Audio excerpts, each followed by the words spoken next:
Hi, welcome to Pennsylvania Newsmakers, and as always, thanks for watching. Well, the legislature has returned, and guess what? So has something called Spygate. What is that all about? Well, two of the state's top reporters are here to analyze, and then Fred Anton weighs in on the fall campaigns, Pennsylvania politics and government in depth and in detail, and it all starts right now. This is Pennsylvania Newsmakers, a fast-paced, unrehearsed weekly discussion with and about the leaders who shape your world. And now, here's your host, Terry Madonna. Hi, welcome back to the program. We have a lot to cover in a very short time. Joining me, as often is the case, are two of the state's top reporters, Brad Bumsted, he's with the Pittsburgh Tribune-Review, and Pete DeCoursey with CapitolWire.com. All right, Spygate, something called, Brad, the contract or the Institute of Terrorism Research and Response. I read it. I wanted to get it right. Has some contract that you guys didn't know about, no one apparently knew about, and they're putting this list of folks on a watch list because of potential threats to the infrastructure, and it's become a huge story that I know both of you have been on top of. Brad, explain to our viewers what that's about. Here you have an obscure nonprofit from York that claims to have office in Jerusalem, putting out these bulletins for state homeland security. They got $103,000 through a no-bid contract. And these bulletins, Homeland Security was sending to law enforcement.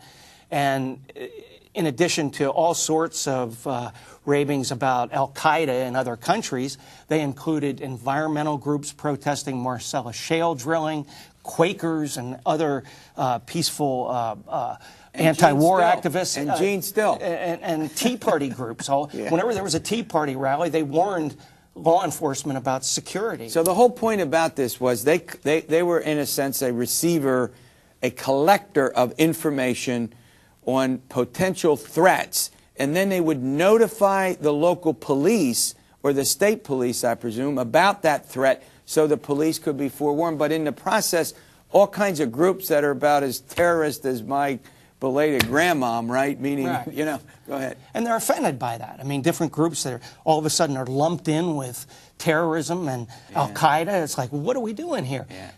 Governor Rendell said he was terribly embarrassed by this, said he didn't know about... Yeah, but didn't someone in his... Exactly. In July, Donna Cooper, his Secretary of Policy and right-hand woman, had been interviewed about this, yet just 2 weeks ago, the governor said he didn't know about the activities. All right, Peter, first of all, how big a deal is this? Is this a civil liberties issue? I mean, I noticed some liberal... Go ahead. It's a civil liberties issue. I mean, plus...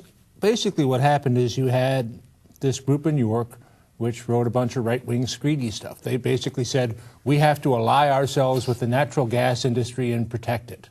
Mm-hmm. We have to ally ourselves with this industry and protect it, which is, you know, not the function of state government to protect them against dissent. Yeah. And as Governor Rendell pointed out, some of the groups, some of the things they said were evidence of terroristic concerns were things like being for a moratorium on natural gas drilling. Mm-hmm. Well, you can argue whether that's the right policy or not, but sure. The state of New York has a moratorium, and the last time I checked, we don't, you know, we know New Yorkers are annoying, but we don't think they're terrorists. That's a good, all right, all right.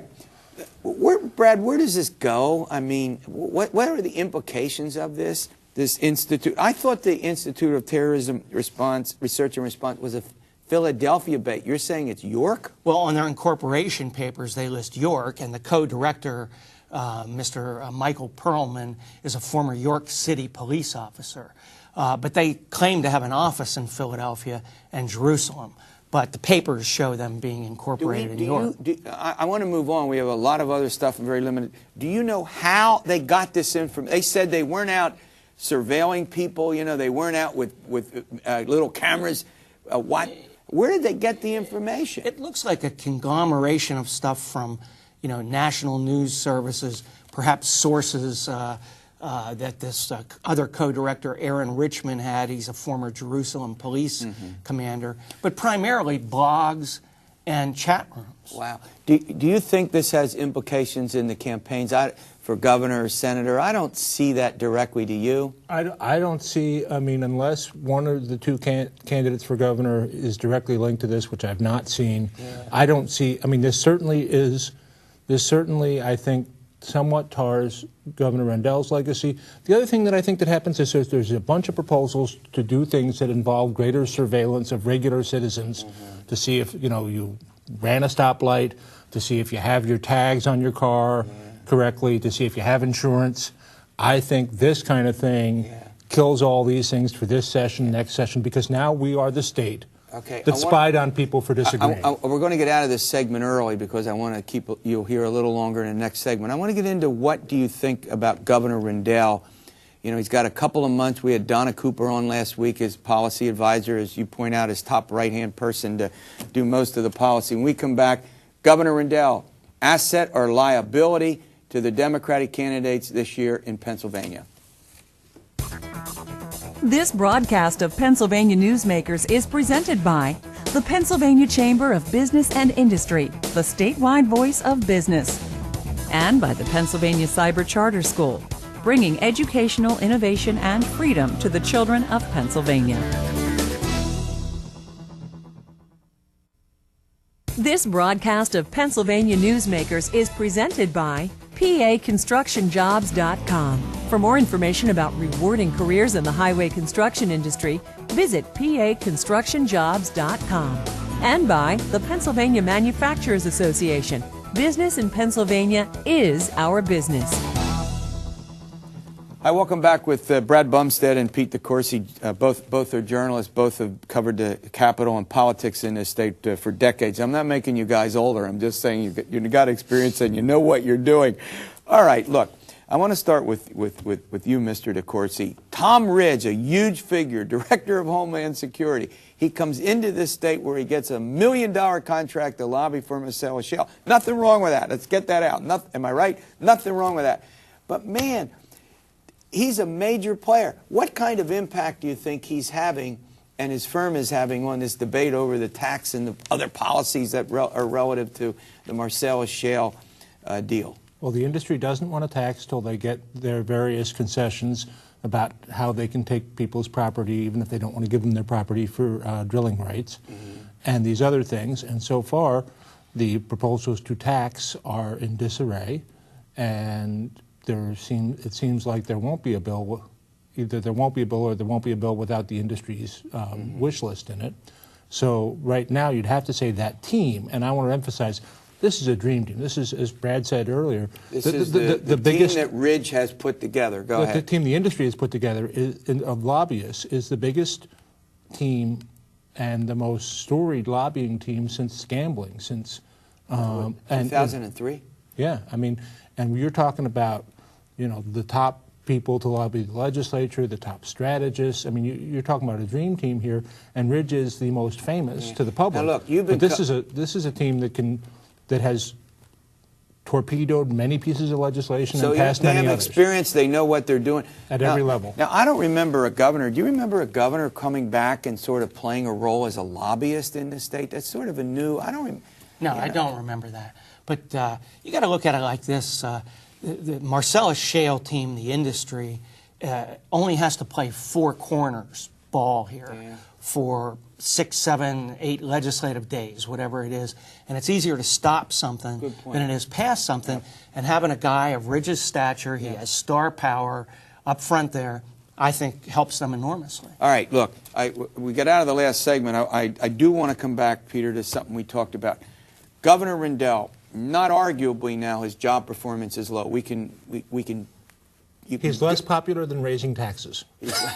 Governor Rendell is less. That's a good way to look at it. Now, and raising taxes is as unpopular as it's been 30 years. He's the governor who won't go away. I mean, you guys are being called to almost daily pressers. He's having a press conference. He's having them over the weekend. Yeah. Can this be helpful to Dan Onorato and the other? I'll let you go, Brad. Well, it's disastrous for Dan Onorato. I really believe that. Governor Ed Rendell will be taken out kicking and screaming out of the governor's office. He is probably the least conducive to being a lame duck than any governor I've seen. Okay, yeah, I agree. He is fighting this. He wants to still have power, and he still wants to be heard. He wants to be relevant. But every time he does that, it sucks oxygen out of the room for Onorato. And all you have to do is look at Tom Corbett's ads, the most recent one, having a big screen of Ed Rendell in the background, and he's playing off of Rendell's unpopularity. And again, and the worst part is this is a governor who cares deeply about policy. And every time now that Rendell comes out and pushes a policy, it gets worse in the polls, and it becomes tougher for Onorato. And Onorato's advocacy of that policy, whether it's early childhood, whether it's more education funding, whether it's a Marcellus shale tax, takes a hit. Rendell right now is poison to the policies he is trying to pass. Yeah. Good point. Yeah, that's a good point. The other thing is that just in terms of the spending... So it's counterproductive. I mean... Yeah, he'd be doing better going on Comcast and talking about the Eagles for his policies. If he wanted to pass policies, he's better off talking about the Eagles. That's a great point. Now look, we're not getting into favors. You know, we don't pick sides in all this. But you've watched Observers, and it's not that Dan Onorato is not a good campaigner. He's a pretty bright guy. He's very competent. He's very. Yeah, you would agree. He's very competent. He's articulately understands the policies. But it's almost like when Rendell's done with it, it's like.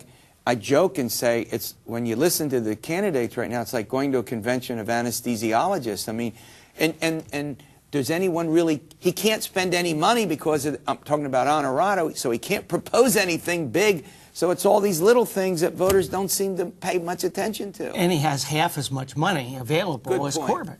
Yeah, but partly because he spent $13 million so far and gotten no place. I mean, the fact is he spent plenty of money. $13 million when when you spend it in the primary and over the summer should get you more popular. But the problem is that that the voters right now are tired, and Brad has written about this, of Rendell's policy positions, and on the big things, education, Marcellus shale environment, Onorato is 8 more years of Governor Rendell, and the one thing voters don't want right now is 8 more years of... It's a tough road. All right, I got to let you go, but the Marcellus shale, does it get done right now, do you think? 60-40 against. Peter? Oh, 80-20 against. 80-20, but both of you agree, tough road. They're in a couple weeks and then they're gone, right? I mean, somebody may pass something, but I'm talking about a law that Rendell will sign. Right. And no one, hold it. Yeah. No leader in either chamber wants to put up a vote on a tax if it's not going to pass. Am I right or wrong? Absolutely right. You agree?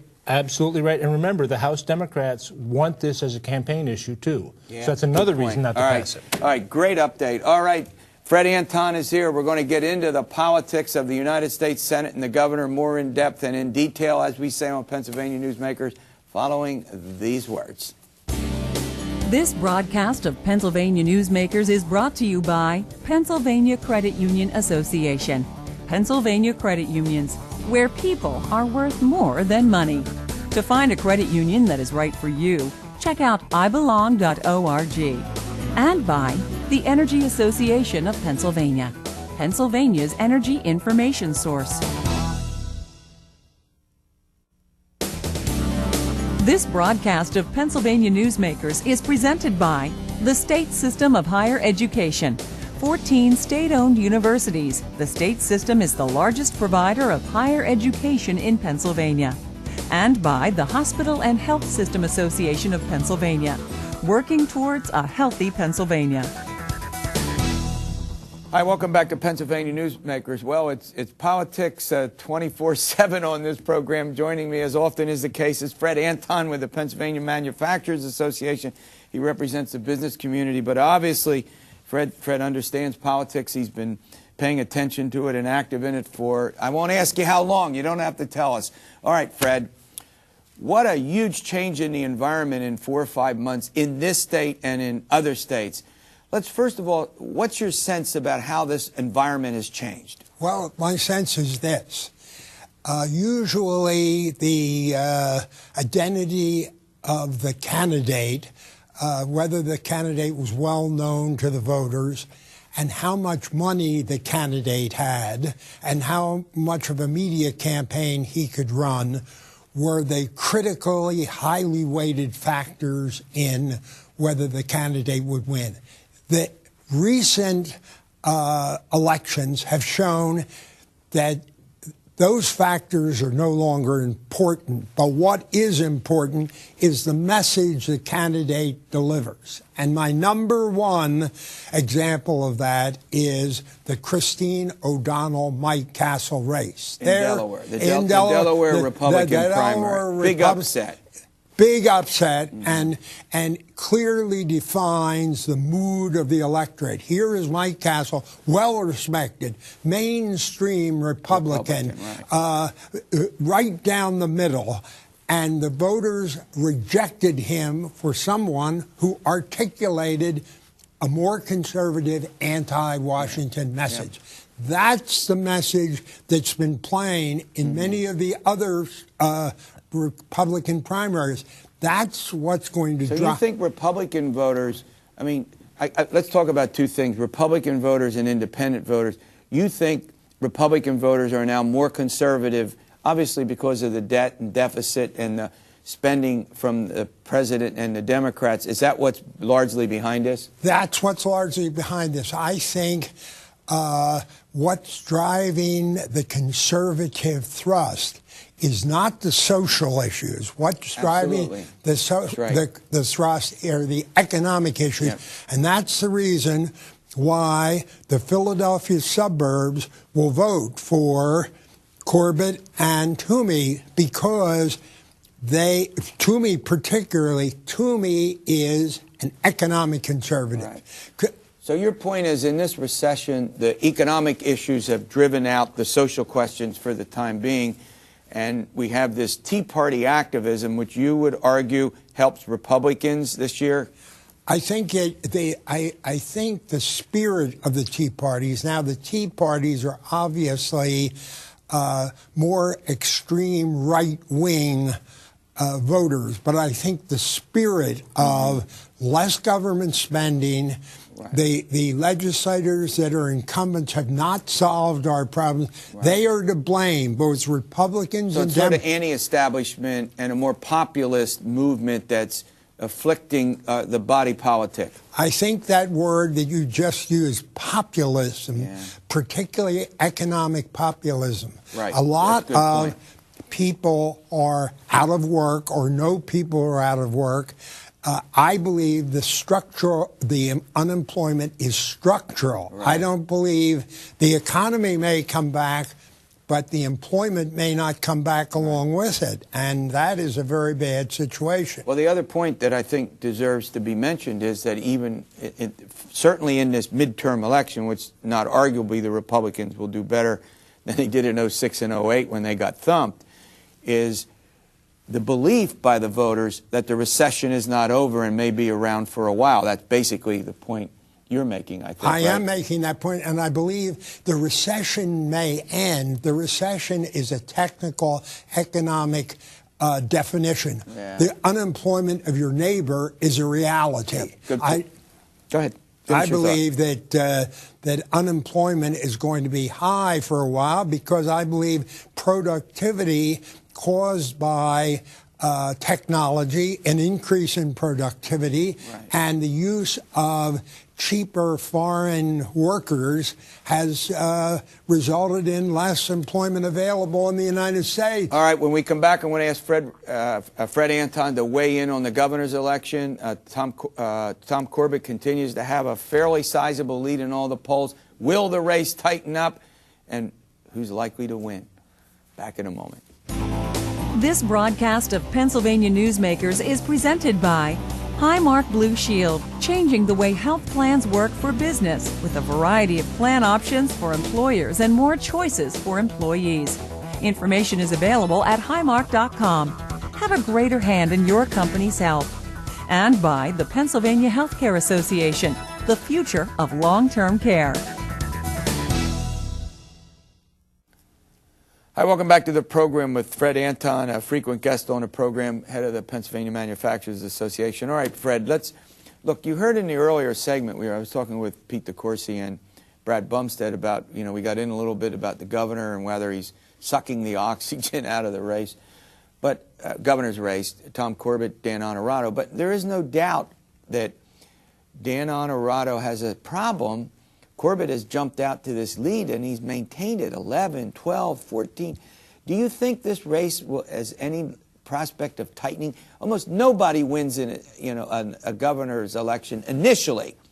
Rendell did. But other than that, they're pretty close elections. What's your sense of that? I think that the widening margins between Onorato and Corbett, and I believe they started off maybe 6-7 points lead for Corbett, and now some of the polls are as high as 16. Yep. I believe this race will not tighten. I think this race I think Corbett is going to win this race. I really do.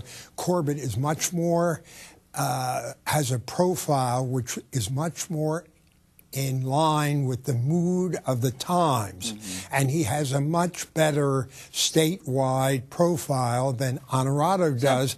Because of the bonus gate, the prosecutions? Yes, probably. because of the prosecutions. And he is really much better known, and he's not out of step with the Tea Party movement, and he's not out of step with conservatism in government, and he doesn't really need to articulate that. But to win, you would agree, he needs to win the Philadelphia suburbs where Republicans have lost. Is your sense, I mean, you live in Philadelphia, is your sense that in the suburbs, the Republican voters that have been voting Democratic down there are more likely this year to vote Republican because of the mood you're talking about? They are likely to vote Republican because the reason why the Republicans in the suburbs have voted Democrat is because they're conservative, they're fiscally conservative and socially liberal. And Corbett does not have a social conservative profile. He doesn't have a conservative. By that I mean he may be a conservative socially, but it's not come up because he's been a prosecutor and he's not been connected to issues like abortion and gay rights and guns and go ahead. Yes, precisely. And neither is Pat Toomey. And I know you have indicated and pointed out in some of your commentary that Pat Toomey is more conservative than Rick Santorum. But he isn't more conservative on the social issues because Rick was much more of a outspoken and absolutely on the social issues. Read Pat Toomey's book. Pat Toomey's book is totally about fiscal policy, tax policy. Education is the only social issue he gets into. We have about 25 seconds. In the end, your sense is this race won't tighten. I don't think it'll tighten, and I think that Toomey will maintain a comfortable lead over us. All right, Fred Anton gets the last word. We'll see you next week for another edition of Pennsylvania Newsmakers, and as always, stay well.